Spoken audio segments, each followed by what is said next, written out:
Greetings from South Korea. I am Arirang News AI anchor. Here's the news making headlines today. Samsung Electronics Management and Labor Union have reached a dramatic last-minute wage agreement. The breakthrough came after overnight mediation efforts, with Korea's labor minister stepping in to assist with negotiations.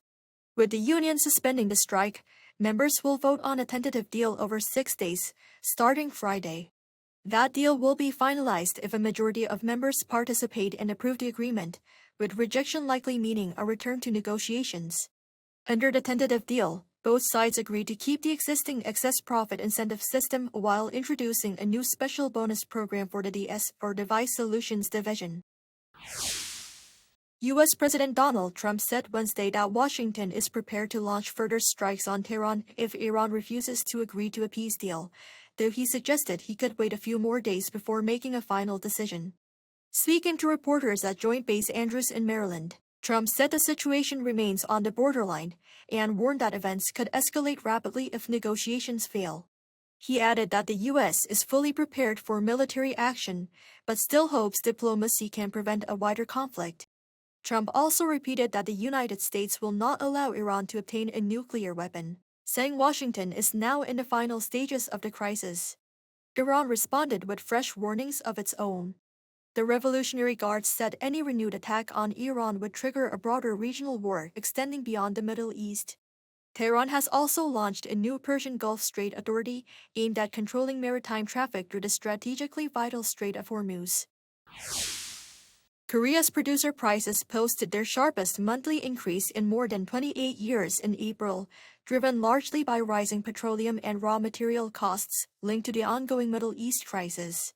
Preliminary data from the Bank of Korea on Thursday showed the producer price index rose 2.5% from March to 128.43, marking the steepest monthly gain since February 1998 during the global financial crisis. On a yearly basis, producer prices climbed 6.9%, the fastest pace since October 2022. The index has now increased for 8 straight months since September last year. Producer prices are a key gauge for future consumer inflation, as higher costs for businesses can eventually be passed on to households. The final stage for the transfer of wartime operational control could be completed within a year, paving the way for the transition as early as next year. According to Defense Ministry sources, Seoul is planning to complete the second stage of verifying full operational capability this year and present a target year for the transition.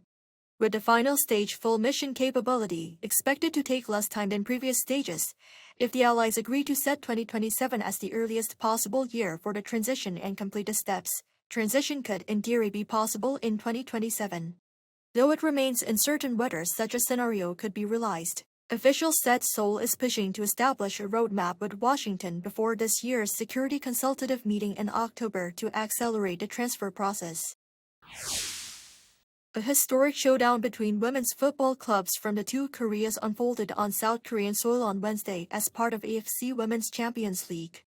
The match ended with the North Korean side Naegohyang Women's FC beating Suwon FC Women 2-1.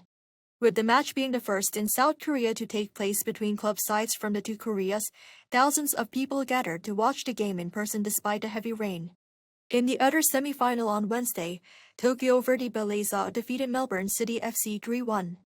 Naegohyang will now face Tokyo Verdy in the final on Saturday at 2 p.m. also in Suwon. The champions will receive $1 million in prize money, while the runners-up will take $500,000. That is all from me today. Thank you for watching.